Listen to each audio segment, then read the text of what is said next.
미국이랑 홍콩은 이미 2024년에 현물 비트코인 ETF 이거 승인하면서 시장을 확 이끌었잖아요. 네, 그랬죠. 그런데 오늘 저희가 살펴볼 자료를 보면 일본은 그 시점을 2028년으로 보고 있단 말이죠. 언뜻 보면 한 4년이나 뒤처진 것 같은데 이게 과연 정말 그럴까요? 바로 그 지점입니다. 늦었다는 게 어쩌면 굉장히 단편적인 시각일 수 있다는 거죠. 오늘 저희가 일본의 현물 암호화폐 ETF 허용 계획을 좀 깊이 파헤쳐 보면서요. 이 2028년이라는 숫자에 담긴 일본의 진짜 속내가 뭔지, 그리고 이게 아시아 금융 지형에 어떤 큰 변화를 가져올 수 있을지 한번 이야기 나눠보겠습니다. 네, 이게 그냥 단순한 루머가 아니거든요.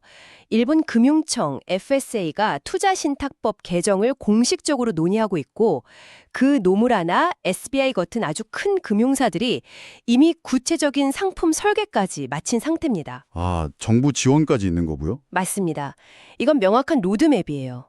그래서 오늘 이야기는 일본도 ETF를 한다는 사실 확인을 넘어서 왜 하필 지금이냐, 그리고 왜 이런 방식을 택했느냐, 그 뒤에 숨겨진 일본의 장기적인 전략을 읽어내는 게 중요합니다. 좋습니다. 그럼 그 전략을 이해하려면 과거부터 좀 짚어봐야겠네요. 사실 일본이 암호화폐 시장 초창기에는 굉장히 선도적인 국가 아니었습니까? 맞아요. 거의 중심이었죠. 그런데 유독 이 현물 ETF에 대해서만큼은 전면 금지라는 아주 극단적인 태도로 보여왔어요. 이 강력한 규제의 벽은 대체 어디서부터 시작된 걸까요? 그 벽의 시작은 거의 한 가지의 사건으로 요약할 수 있습니다. 바로 마운트 곡스 해킹 사태죠. 아, 마운트 곡스. 일본 금융규제의 제1원칙, 거의 종교에 가까운 원칙이 개인 투자자 보호인데요. 마운트 곡스 사태가 이 원칙을 그냥 정면으로 무너뜨린 겁니다. 맞아요. 지금이야 거래소가 많지만 그때만 해도 마운트 곡스가 전 세계 비트코인 거래의 한 70%는 차지했잖아요. 그냥 시장 그 자체였죠. 그렇죠. 그런 거대 거래소가 도쿄 한복판에서 정말 하루아침에 파산해 버렸으니 그 충격이 단순한 돈 문제를 넘어섰던 거죠. 심리적인 충격이 어마어마했겠네요. 그렇습니다. 심리적 충격에 국가적 자존심의 상처이기도 했고요. 언론에서도 투자자들이 돈을 잃었다 수준이 아니라 일본의 기술력이 실패했다. 이 새로운 디지털 자산은 통제 불가능한 위험 덩어리다. 이런 식으로 흘러갔습니다. 아, 분위기가 완전히 부정적으로. 네, 그 트라우마가 지난 10년간 일본 금융청의 모든 의사결정을 사실상 지배해온 겁니다.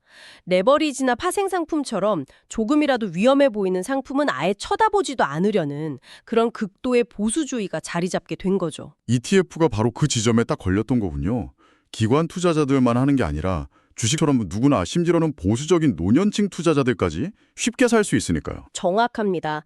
규제 당국 입장에선 그야말로 판도라의 상자처럼 보였을 겁니다. 열기가 두려웠겠네요. 만약 ETF를 허용했다가 제2의 마운트곡스 사태가 터지면 어떡할 거냐. 이 질문이 모든 논의를 막아버리는 거대한 격이었던 거죠. 그래서 다른 나라들이 속도 경쟁을 할 때 일본은 혼자 어떻게 하면 이 상자를 가장 안전하게 열 수 있을까?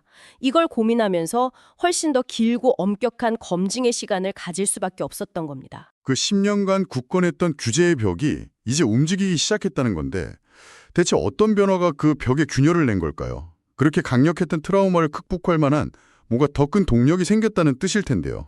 거대한 동력이 한 세 군데에서 동시에 작용하기 시작했습니다. 첫 번째는 시장 내부의 압력, 바로 투자자들의 수요입니다. 아, 역시 수요가. 네, 일본 내 한 설문조사를 보니까 개인 투자자의 60% 이상이 암호화폐에 투자할 의향이 있다고 답했어요. 이건 억지로 막는다고 사라질 흐름이 아니라는 걸 보여주는 거죠. 60%면 이건 일부 얼리 어답터 수준을 훨씬 넘은 그냥 대중적인 요구라고 봐야겠네요. 그렇죠. 그리고 두 번째 동력은 거시경제 환경의 변화입니다. 일본이 수십 년간 이어준 잃어버린 시대, 그러니까 디플레이션의 긴 터널을 이제 막 빠져나오고 있잖아요. 네, 인플레이션 시대로 접어들고 있죠. 그러면서 자산 가치를 지킬 인플레이션 해지 수단에 대한 갈증이 폭발적으로 늘어난 겁니다. 바로 이때 미국에서 비트코인 ETF가 디지털 금으로 자리 잡는 성공 사례가 나온 거죠. 이게 일본 금융계에 아주 강력한 영감을 준 겁니다. 엔화 약세도 계속되고 있고요. 아, 시기가 딱 맞아떨어졌군요. 시장의 수요, 경제 상황의 변화. 그럼 마지막 세 번째, 가장 결정적인 동력은 뭘까요? 바로 정부의 패러다임 전환입니다. 이게 가장 중요합니다. 일본 정부가 암호화폐를 더 이상 통제 불가능한 투기 자산으로 보는 게 아니라 미래 경제를 구성할 금융 인프라의 하나로 보기 시작했다는 겁니다. 관점 자체가 바뀐 거네요. 네. 재무상이 직접 2020년을 디지털의 해로 만들겠다고 선언하면서 관련 상품 거래를 공개적으로 지지한 게 그 신호탄입니다. 이건 단순히 규제 하나를 푸는 차원이 아니라 암호화폐를 바라보는 국가의 철학 자체가 바뀌고 있다는 뜻이죠. 정부 기조가 통제에서 육성으로 바뀌었다. 그러면 가장 발빠르게 움직이는 건 역시 금융사들이겠군요. 자료를 보니까 벌써 구체적인 그림을 그리는 선수들이 있던데요. 네, 두 회사를 주목해야 합니다. 하나는 일본 최대 자산 운용사 중 하나인 노무라 홀딩스, 다른 하나는 이미 암호화폐 생태계에 깊이 발을 담그고 있던 SBI 홀딩스입니다. 아, 이 두 곳이군요. 노무라의 등장은 전통 금융의 거물이 참전했다는 상징적인 의미가 크고요. SBI 홀딩스는 훨씬 더 구체적이고 공격적인 상품 구상을 내놓으면서 시장의 기대를 한몸에 받고 있습니다. SBI 홀딩스의 구상이 특히 재미있더라고요. 그냥 비트코인 ETF 하나, 이게 아니라 아주 전략적인 포트폴리오를 제안하던데요. 그렇습니다. 여기서 일본의 그 독특한 장기 전략의 실마리를 좀 볼 수 있어요. SBI가 내놓은 안이 두 가지인데요. 첫 번째는 비트코인 49%의 전통 안전자산인 금 ETF를 결합한 상품입니다. 아, 비트코인이랑 금을 섞는 거군요. 네, 이건 마치 자동차에 에어백이랑 안전벨트를 기본으로 달아서 내놓는 것과 같아요. 변동성을 낮춰서 보수적인 연기금이나 기관 투자자들한테 이 상품은 안전 기준을 통과했습니다라는 메시지를 딱 보내는 아주 영리한 전략이죠. 규제 당국이란 보수적인 투자자들을 안심시키려는 맞춤 설계네요. 그럼 두 번째 안은 더 파격적이라고 들었습니다. 훨씬 더 패격적이죠. 바로 비트코인이랑 리플, XRP를 한때 묶은 ETF입니다. 리플요? 네. 여기서 리플이 등장한다는 사실 자체가 시장에 던지는 메시지가 어마어마합니다. 이 두 가지 상품 구성을 보면 SBI가 그냥 시장 열기에 편승해서 일단 팔고 보자 식이 아니라는 걸 알 수 있습니다. 처음부터 연기금과 같은 거대 자금을 끌어들이고 일본 금융청의 그 까다로운 기준을 통과하기 위해서 아주 고도로 계산된 접근이라는 게 명확히 보입니다. 알겠습니다. 그럼 이제 가장 중요한 질문으로 넘어가 보죠. 왜 하필 2028년인가? 그리고 방금 말씀하신 리플의 등장은 대체 어떤 특별한 의미가 있는 걸까요? 2028년이라는 시점은요. 단순한 출시 예정일 그 이상입니다.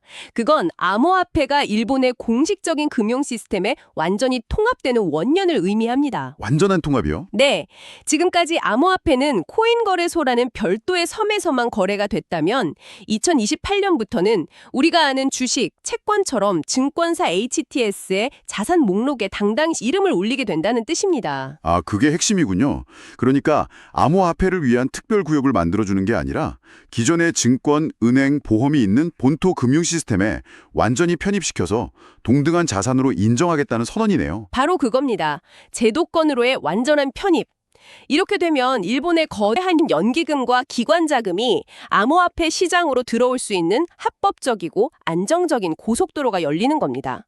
이건 아시아 전체의 자본 흐름을 바꿀 수도 있는 게임 체인저가 될 수 있습니다. 와, 그리고 바로 이 지점에서 리플, XRP의 상징성이 폭발하는 겁니다. 리플이 왜 그렇게까지 중요한 열쇠를 쥐고 있는 거죠? 만약 리플이 포함된 ETF가 실제로 나온다면 이건 일본이 암호화폐를 단순히 가치가 오르내리는 투자자산, 즉 디지털 금으로만 보는 관점에서 벗어났다는 가장 강력한 증거가 됩니다. 아, 더 큰 의미가 있군요. 네, 한 걸음 더 나아가서 국경 간 결제와 송금을 위한 실용적인 인프라로 그 가치를 인정한다는 신호이기 때문이죠. 아, 단순히 보관하는 자산이 아니라 사용하는 기술로 본다는 거군요. 이건 자산 가치에만 집중하는 미국하고는 완전히 다른 접근인데요. 정확합니다. 미국과 다른 나라들이 비트코인의 자산성에만 주목할 때 일본은 암호화폐의 실용성과 인프라적 가치까지 평가하고 있다는 증거가 되는 셈이죠. 이건 아주 중요한 차별점입니다. 정말 흥미로운 관점이네요. 그렇다면 이쯤에서 미국, 홍콩, 일본 이 세 플레이어의 전략을 한번 정리해 볼 필요가 있겠습니다. 각자 어떤 다른 그림을 그리고 있는 걸까요? 세 지역의 전략을 한 단어로 요약해 볼 수 있습니다. 첫째, 미국은 자산화입니다. 자산화요? 네. 월스트리트의 언어로 비트코인을 포장해서 기존의 주식이나 채권처럼 포트폴리오에 담을 수 있는 새로운 투자 자산군으로 만드는 데 모든 역량을 집중하고 있습니다. 일종의 크립토 골드러시를 제도권으로 끌어들이는 느낌이네요. 그럼 홍콩은요? 홍콩의 키워드는 글로벌 허브입니다. 규제 문턱을 낮추고 문을 활짝 열어서 아시아의 암호화폐 관련 자본, 기업, 인재들을 모두 빨아들이는 금융중심지가 되겠다는 목표가 아주 뚜렷하죠. 속도와 개방성이 중요하겠군요. 그렇죠. 그럼 마지막으로 일본의 키워드는 역시 제도권 완전 편입이 되겠네요. 네. 일본의 방식은 속도 면에서는 다른 두 곳보다 현저히 느립니다. 하지만 일본 금융 시스템의 가장 큰 특징이 뭐냐면 한번 검증을 거쳐서 시스템 안으로 받아들인 자산에 대해서는 엄청난 안정성과 장기적인 신뢰를 부여한다는 점입니다. 아, 쉽게 문을 열어주지도 않지만 한번 열린 문은 웬만해선 닫지 않는 시장이죠. 단기적인 흥행보다는 장기적인 안정을 택한 전형적인 일본식 접근법입니다. 비유를 하자면 미국은 암호화폐를 손님으로 초대해서 파티를 여는 거고 홍콩은 파티장 그 자체가 되려는 거라면 일본은 아예 암호화폐를 가족 구성원으로 입양해서 호적에 올리는 절차를 밟고 있는 셈이네요. 아주 적절한 비유입니다. 입양 절차는 까다롭고 길지만 한번 가족이 되면 그 지위는 아주 안정적이죠. 시간이 걸릴 수밖에 없겠어요. 자, 그럼 오늘 나눈 이야기들을 종합해 보겠습니다. 일본의 2028년 ETF 계획은 단순히 시장의 유행을 좇거나 단기적인 가격 상승을 노린 이벤트가 아니다. 이런 결론이 나오네요. 그렇습니다. 이 논의의 본질을 누가 먼저 가격을 끌어올리냐 이 견쟁으로 보면 큰 그림을 놓치게 됩니다. 진짜 핵심은 전통 금융이라는 거대한 제도가 암호화폐라는 새로운 현상을 어디까지 또 어떤 방식으로 받아들일 것인가라는 질문이거든요. 네네. 그리고 각 나라가 자신들의 금융 철학과 경제 상황에 맞춰서 각기 다른 해답지를 써내려가고 있는 과정인 거죠. 그런 관점에서 보니까 2028년이라는 시간이 더 이상 뒤처진 시간으로 보이지가 않네요. 오히려 일본의 방식으로는 가장 빠르고 철저하게 준비하는 속도일 수도 있겠다. 이런 생각도 듭니다. 정확합니다. 수십 년간 굳어있던 거대한 시스템을 바꾸기 위해서 법률을 개정하고 금융사들과 상품 구조를 조율하고 사회적 합의를 이끌어내는데 필요한 최소한의 물리적인 시간이라고 보는 게 더 타당할 수 있습니다. 마지막으로 오늘 논의를 바탕으로 생각해볼 질문을 하나 여러분께 남겨드립니다. 만약 일본이 이 신중한 접근법을 통해 세계에서 가장 안정적으로 암호화폐를 제도권에 편입시키는 데 성공한다면 어떻게 될까요? 2030년대 아시아 기관 투자자들의 막대한 자금이 경쟁적으로 규제를 푸는 홍콩이 아니라 예측 가능성과 신뢰를 보장하는 도쿄로 향하게 될 수도 있지 않을까요? 일본의 이 조용하지만 거대한 움직임이 앞으로 만들어낼 미래의 금융지형 변화를 계속해서 주목해볼 필요가 있겠습니다. 시청해주셔서 감사합니다.